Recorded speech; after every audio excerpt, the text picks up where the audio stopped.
Important question है।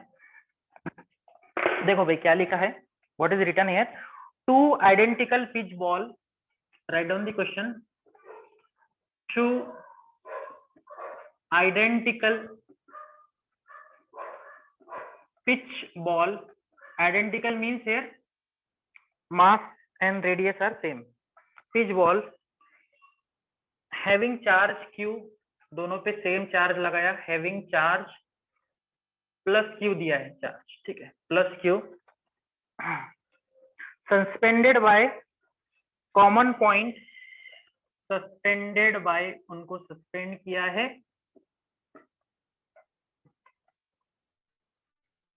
Common point with two strings, दो string की मदद से।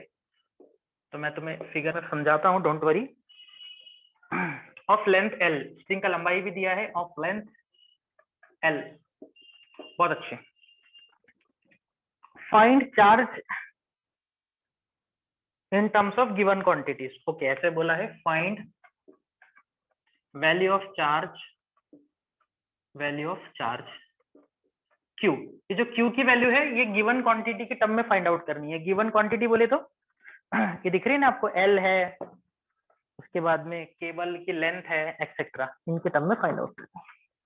ठीक है, सो ये बहुत ही अच्छा सवाल है और इम्पोर्टेंट क्वेश्चन है, इसमें अच्छे खासे कॉन्सेप्ट लगने वाले हैं हमारे। ठीक है, तो एक बार पढ़ लो क्या होने वाला है। दो आइडेंटिकल पिच बॉल लेने हैं, आइडेंटिकल मतलब मास सेम हो गए, जिन पे चार्ज प्लस क्यू लगाना है, दोनों पे प्लस क्यू। तो पहले मैं इतना काम करता हूं, तुम खुद मुझे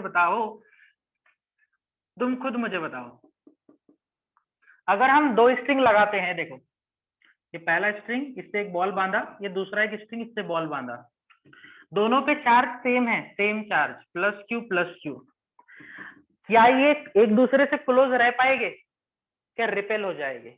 कमेंट फास्ट, बोलो भैया। इमेजिन करो जो तुम्हारे दोनों हाथ है उन पे दोनों चार्ज लगा दी हमने, प्लस क्यू, और ये जो तुम्हारी शोल्डर है उस पर टाई कर दिया, तो दोनों हाथ एक जगह रह पाएंगे क्या? नहीं रह पाएंगे। क्यों? क्योंकि दोनों पे सेम पोलैरिटी है, they will repel each other, repel. कब तक रिपेल करेंगे? जब तक कि इक्विलिब्रियम नहीं आ जाता है। जब तक क्या नहीं आ जाता भैया? इक्विलिब्रियम। ऐसे जाएंगे जैसे, ऐसे थोड़ी ना होगा कि वो चलते जाएंगे एक दूसरे के बहुत दूर चले जाए। एक समय आएगा जब उनका फोर्स की जो लिमिट आ जाएगी, रीजन खत्म होते आएगा इलेक्ट्रिक फील्ड का, समझ रहे हो बात को? तो ये एक्सटेंड होते जाएंगे और सर्टेन एंगल पे जाके वो क्या हो जाएंगे, रुक जाएंगे, इक्विलिब्रियम में आ जाएंगे। ठीक है, अब रुकते क्यों है ये भी मैं बताता हूँ, ध्यान से सुनो, ध्यान से सुनो। मान लो रिपल्शन की वजह से एक चार्ज यहां चला गया, एक चार्ज यहां चला गया, करेक्ट? कितने दूरी पे गए हैं हमें नहीं पता, हम इसको x दूरी मान लेते हैं, x दूरी मान लेते हैं, ठीक है। और जो इफेक्ट इसके साथ होगा वही इफेक्ट इसके साथ होगा, क्योंकि आइडेंटिकल है। तो मैं क्या करता हूं, मैं मान लेता हूं कि इन्होंने वर्टिकल के साथ में एंगल बनाया है थीटा, एंगल बनाया बच्चों थीटा, क्लियर? अब आपका सवाल मन में आ रहा होगा कि ये सर ऐसा जाके रुके क्यों है, तो मैं बताता हूँ, मुझे बताओ, इस चार्ज को ये वाला चार्ज क्या कर रहा होगा, ढकेल रहा होगा ऐसे, कौन सी फोर्स है? इलेक्ट्रोस्टैटिक फोर्स है। तो मैं यहाँ लिख देता हूँ F इलेक्ट्रोस्टैटिक्स, यस और नो?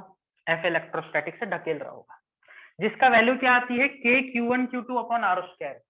K Q1 Q2 दोनों का आइडेंटिकल है चार्ज, तो K स्क्वायर बाय डिस्टेंस का स्क्वायर, दिख रहा है ना, X स्क्वायर।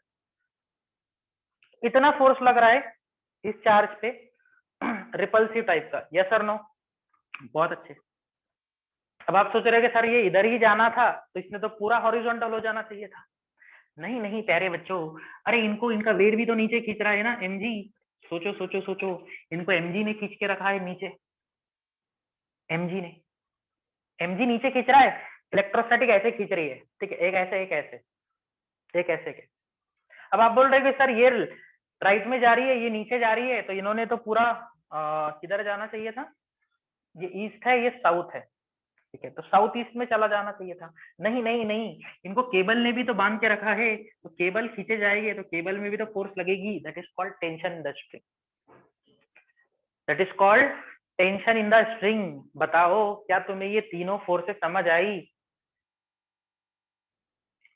बताओ भाई, चार्ज पे लगने वाली तीनों फोर्सेस समझ आई क्या? सो जैसा इसके साथ होगा वैसा ही इसके साथ होगा। I will repeat. पहले तो रिपल्सिव फोर्स लग रही है, देख लो एक बार फिगर।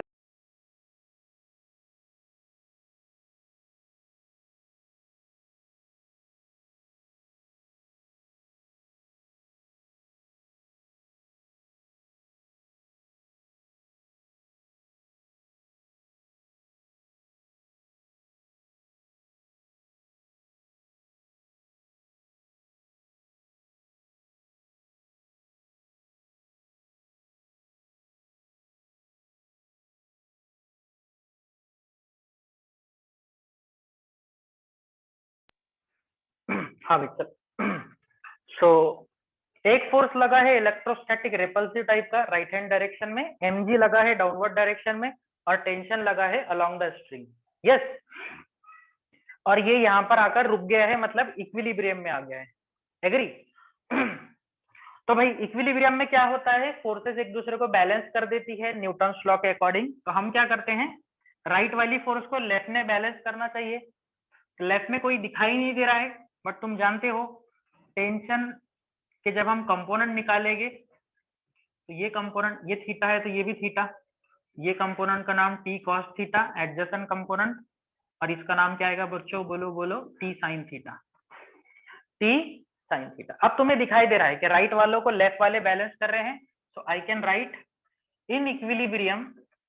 इक्विलिब्रियम मतलब यहाँ पे जब वो ऐसे जाएंगे जाएंगे जाएंगे जाएंगे और रेस्ट में आ जाएंगे, रुक जाएंगे, तो ऐसे कंडीशन में क्या होगा, लेफ्ट वालों को राइट वाले बैलेंस करेंगे, तो electrostatic is balance bye T sine theta, equation number 1। And ऊपर वालों को नीचे वाले बैलेंस करेंगे, mg is balance bye T cos theta. बोलो हाँ या ना, बोलो हाँ या ना। बहुत बढ़िया, बहुत बढ़िया। अब तुम्हें किसका वैल्यू निकालना है, Q का वैल्यू निकालना है। तो Q कहाँ आने वाला है, Fe में आने वाला है। ठीक है, टेंशन का टेंशन नहीं लेना, क्योंकि टेंशन तो हमने प्रोड्यूस किया है, वो क्वेश्चन में कहीं भी T दिया नहीं है। तो क्या करो, डिवाइड कर दो, डिवाइड कर दो इक्वेशन 1 और 2 को, 1 और 2 को डिवाइड कर दो तो क्या होगा, Fe के अपॉन में mg आ जाएगा, और T से T मर जाएगा, और sine theta upon cos theta आ जाएगा प्यारे बच्चों tan थीटा। यस और नो, यस और no. So I can write Fe हो जाएगा हमारा, क्रॉस मल्टीप्लाई कर देता हूं, देखो Fe को मैं लिख देता हूं मैं mg tan theta, mg tan theta.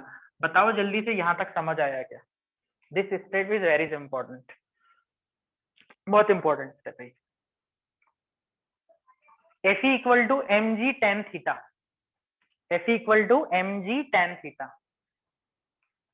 Understood? बोलो भाई, फटाफट फटाफट रिप्लाई करते चलो। बैलेंस किया है राइट वालों को लेफ्ट से, अप वालों को डाउन से, और दोनों इक्वेशन को डिवाइड किया, अब क्रॉस मल्टीप्लिकेशन कर दिया, तो ये जाएगा mg tan theta, mg tan theta. Clear? बहुत बढ़िया, बहुत बढ़िया। अब हमें Fe का वैल्यू रखना है, ये दिख रहा है Fe का वैल्यू कहाँ, ये है, ये है, ये है, ये है।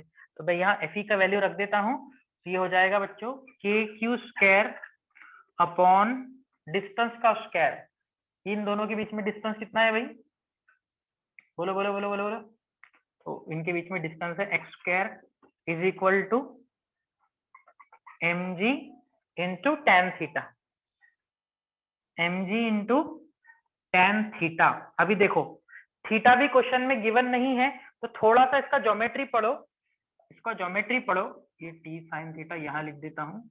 अगर तुम इसके ज्योमेट्री पे ध्यान दे रहे होगे तो स्ट्रिंग की लेंथ L दी गई है प्यारे बच्चों, और अच्छा ठीक है, इसको अगले स्टेप में लिखते हैं, अगले स्टेप में लिखते हैं। फिलहाल ऐसे लिख देते हैं इसको, ठीक है, mg into tan theta, mg into tan theta, ठीक है। फिलहाल इतना एक्सप्रेशन याद रखो, यहाँ तक नोट कर लो, तो इसे यहाँ तक नोट कर लो।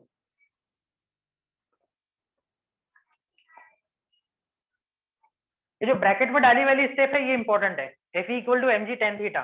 तो जब भी ऐसा क्वेश्चन आए तो शॉर्ट ट्रिक याद रखना, शॉर्ट ट्रिक याद रखना, ठीक है। क्या बोला बेटे, किसी ने कुछ डाउट पूछा है भाई?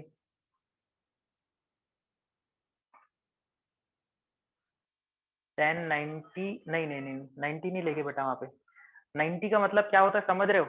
90 का मतलब होगा स्ट्रिंग ऐसे जाके ऐसे तन गए हॉरिजॉन्टल, इतना फोर्स कैसे लगेगा? देखो ना, छोटे छोटे चार्जेस है और इतना फोर्स इम्पॉसिबल है, क्योंकि ग्रेविटी खींच रही है ना नीचे, ग्रेविटी का भी तो इफेक्ट है, समझ रहे हो बात को?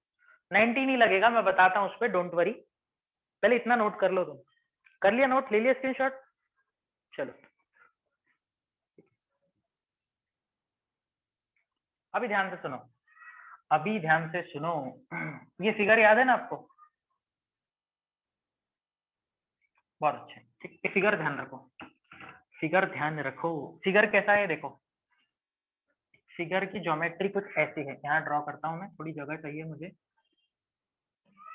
यहाँ एक एंगल बन रहा था थीटा, यस, ये length of the string L थी, बराबर, और ये वाला जो डिस्टेंस था, ये वाला, सोचो सोचो सोचो, पूरा डिस्टेंस x था, x, तो ये वाला डिस्टेंस x/2 हो जाएगा ना? बोलो बोलो बोलो, क्या ये डिस्टेंस x/2 हो जाएगा? हाँ सर, आया ज्योमेट्री समझ में, x/2, बहुत अच्छे।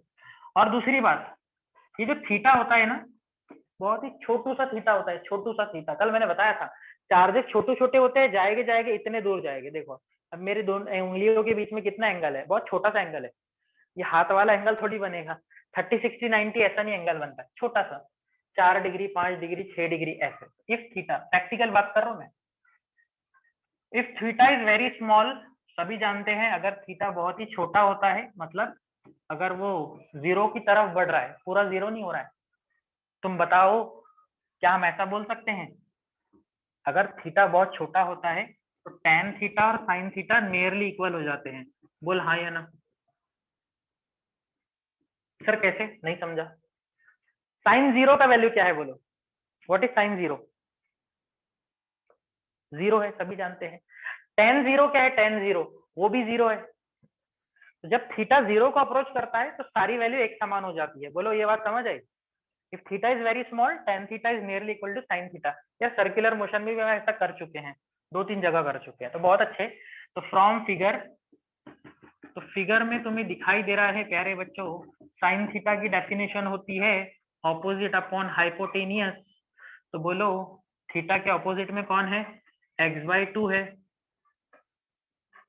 और हाइपोटेनियस में कौन है, l है, तो ये l नीचे मल्टीप्लाई हो जाएगा, ये हो जाएगा x/2l। बोलो बोलो, क्या तुम्हें साइन थीटा और टेन थीटा की वैल्यू समझ आ गई? यस, बहुत अच्छे। अब बस इसमें रख देना है, काम खत्म, काम खत्म। तो बोलो भाई kq² बाय x² जो टर्म है वो क्या हो जाएगी, mg, और थीटा वेरी स्मॉल होता है प्रैक्टिकली, तो टेन थीटा को क्या लिखा जा सकता है, साइन थीटा, और साइन थीटा की वैल्यू होती है x/2l, x/2l। काम खत्म। बस अब तुम्हें इसमें से क्या निकालना था, q निकालना था, q को यही रहने दो, बाकी टर्म को मल्टीप्लाई कर दो, तो q² हो जाएगा mg x² into x³ upon twice l, upon twice l, taking square root on both side. तो प्यारे बच्चों q का हमें एक वैल्यू मिल गया है, बोलो क्या मिला है, mg x³ upon twice l, mg x³ upon twice l। So this is the final answer जो हमें पूछा था कि भाई find the value of charge q। Charge q की वैल्यू इतनी होनी चाहिए, कितनी होनी चाहिए, under root of mg x³ divide by twice l। एक एक टर्मिनोलॉजी को समझो। m मतलब क्या था, चार्जेस के मासेस थे बॉल्स के। x मतलब क्या था, इक्विलिब्रियम डिस्टेंस था दोनों के बीच में, जब वो ऐसे दूर गए और रुक गए, that is called equilibrium distance. What is L? L जो थी वो धागे की लंबाई थी, स्ट्रिंग की लेंथ थी। ठीक है, तो सच बात बताऊं तो इस पूरे क्वेश्चन में जो कॉन्सेप्चुअल पार्ट है वो यहाँ तक के है, S equal to m g tan theta. ये तो बाकी बचा हुआ छोटा मोटा मैथमेटिक्स है प्रैक्टिकल वाला, छोटा बहुत छोटा हो जाए तो टेन थीटा साइन थीटा के बराबर हो जाए, ये ठीक है, 9-10 क्लास में पढ़ा जाता है, इसमें इतनी लोड वाली बात नहीं है। समझ रहे हो बात को? समझ रहे हो क्या बात को? Comment fast if you have get this, comment fast if you have get this. और कुछ भी डाउट आता है तो पूछो, I will explain, I will explain. Okay भाई, पायल, प्रिया, बाकी लोग भी कर दो भाई, श्रावणी, कोई भी डाउट होगा तो पूछ सकते हो। ऐसा क्वेश्चन एक बार नीट में आया हुआ है, वैल्यूज के साथ आया था, एररलेस में मिल जाएगा तुम्हें। ठीक है स्नेहल,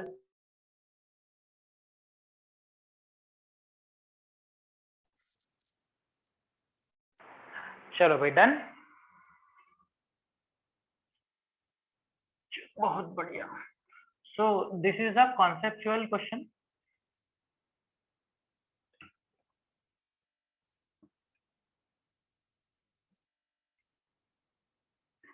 हाँ, एक बार जेई में कैसा क्वेश्चन आया था वो भी मैं बता देता हूँ। जैसे किसी ने अभी पूछा था सर थीटा 90 हो जाएगा क्या अजम्पशन में, तो बहुत अच्छा पॉइंट तुमने ढूंढ के निकाला है।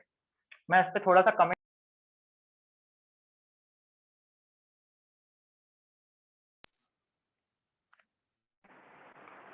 Just a minute.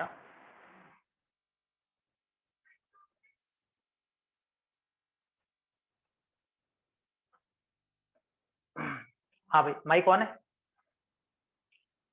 M I audible? Okay, एक बार जेई में इसमें क्या सवाल किया था,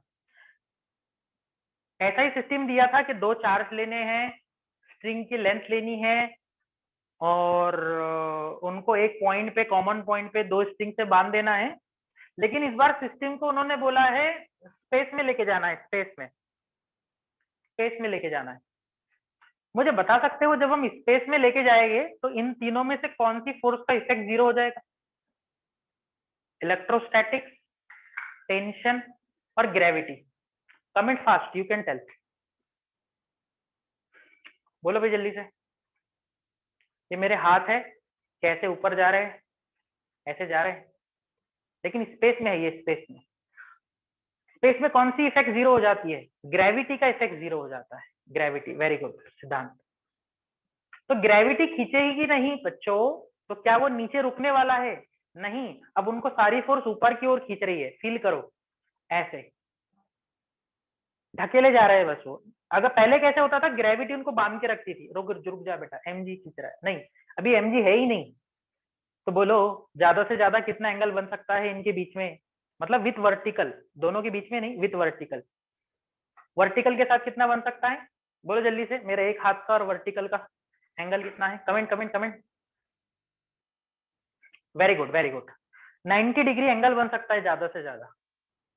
और दोनों के बीच में बोला है तो 180, दोनों के बीच में बोला है, दो स्ट्रिंग के बीच में एंगल कितना है? 180 है। और वर्टिकल के और एक चार्ज के बीच में कितना एंगल है भाई? 90 degree. So this is possible only when the system gets on to the space, जब हम उसको स्पेस में लेके जाए। ऐसा मत सोचना कि जाएंगे जाएंगे जाएंगे और ऊपर हाथ लेके चले जाएंगे, ऐसे ऊपर नहीं जाएंगे, वो रिपल्शन है ना उनके बीच में, 360 एंगल नहीं बन सकता है कभी, क्योंकि ऐसे नहीं हो सकते, वो दूर ही जाएंगे वो रिपल्सन के कारण। I hope you have got the concept. बोलो भैया जी, कॉन्सेप्ट समझ आया क्या? तो maximum angle possible between two string is 180 and angle between string and charge with vertical is 90 only. बहुत बढ़िया। चलो मेरे पास एक सवाल है जो कि कूलम्बिक फोर्स पर ही है, तो सवाल क्या है देखेंगे। क्या लिखा है? Charges on two sphere are, charges on TW2 spheres are, दो स्फीयर पे चार्जेस दिए है +7 microcoulomb and -5 microcoulomb. They experience force capital F. They experience, तो इनके बीच में कितना फोर्स है, कैपिटल एफ, जो भी वैल्यू उसको एफ नाम दिया है। इफ ईच ऑफ देम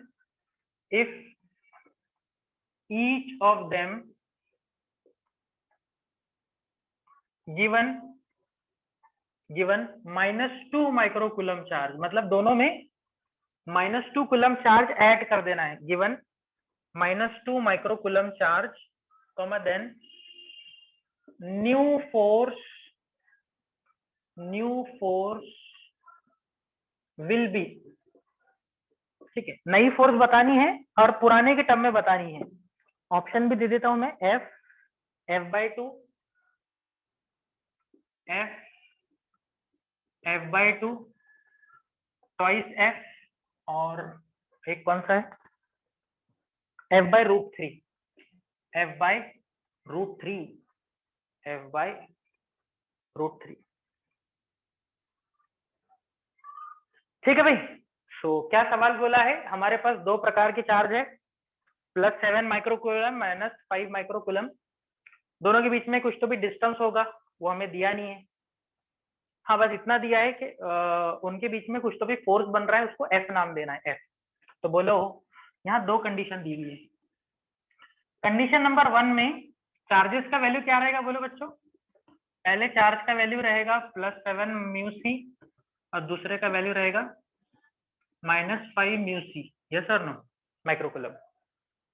और लेट अस अज्यूम कि इनके बीच में डिस्टेंस r है, जिसका मुझे काम नहीं पड़ने वाला है। सो हम जानते हैं फोर्स क्या होती है, directly proportional to Q1 Q2 upon r²। अब दोनों भी केस में चार्ज को चेंज किया है, डिस्टेंस से कोई छिड़खानी नहीं की, तो मैं इतना ही रखता हूँ, मुझे चार्जेस से काम है। समझ गए बात को, समझ गए क्या बात को। तो बोलो भैया, यहाँ पे फोर्स डायरेक्टली प्रोपोर्शनल टू क्या आएगी, Q1 Q2, मतलब 7 into -5, 7 into -5। So can I right, F का जो वैल्यू है वो -35 आ जाएगा। ये एक्चुअल वैल्यू नहीं है, इसमें डिस्टेंस भी होना चाहिए, बट उससे कोई लेना देना नहीं है मुझे। ठीक है, -35, इसलिए मैं अभी इसको डिटेल में नहीं लिख रहा हूँ। ठीक है, एक प्रोपोर्शनलिटी साइन लगाकर रिलेशन निकाल लिया है। भाई सेकंड केस में क्या बोला है कि दोनों में -2 माइक्रोकुलम ऐड करना है। तो बोलो Q1 का वैल्यू क्या हो जाएगा, +7 में -2 ऐड करेंगे तो क्या हो जाएगा, +5 हो जाएगा ना। और Q2 में -2 ऐड करेंगे, फिर से -2, तो ये हो जाएगा -7 μc। बोलो हाँ या ना, बोलो हाँ या ना। अरे ये तो इंटरचेंज हो गए, देखो देखो देखो, इंटरचेंज हो गए। पहले Q1 7 था तो -5 बन गया, +5 बन गया, और जो -5 था वो -7 बन गया, इंटरचेंज हो गए। तो बोलो भैया फिर से हमारा जो नया फोर्स रहेगा उसको F' नाम दे देता हूं मैं, F', चलेगा। और इनका नाम क्या आ जाएगा, Q1' Q2'। तो ये directly proportional to Q1' Q2'। That's it.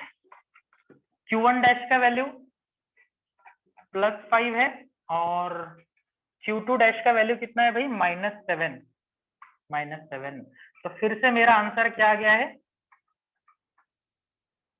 -35 आया है। Check check check check. और बताओ, सो दोनों को ऑब्जर्व करो और tell me which answer will be there.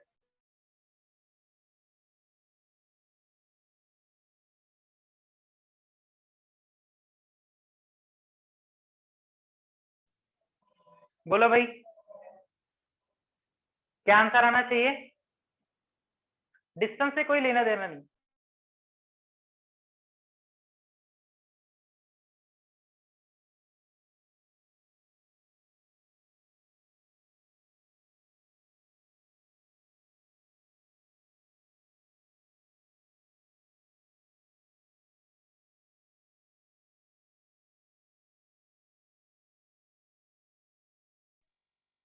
Clear है? कोई डाउट इसमें? नोट कर लो इसको।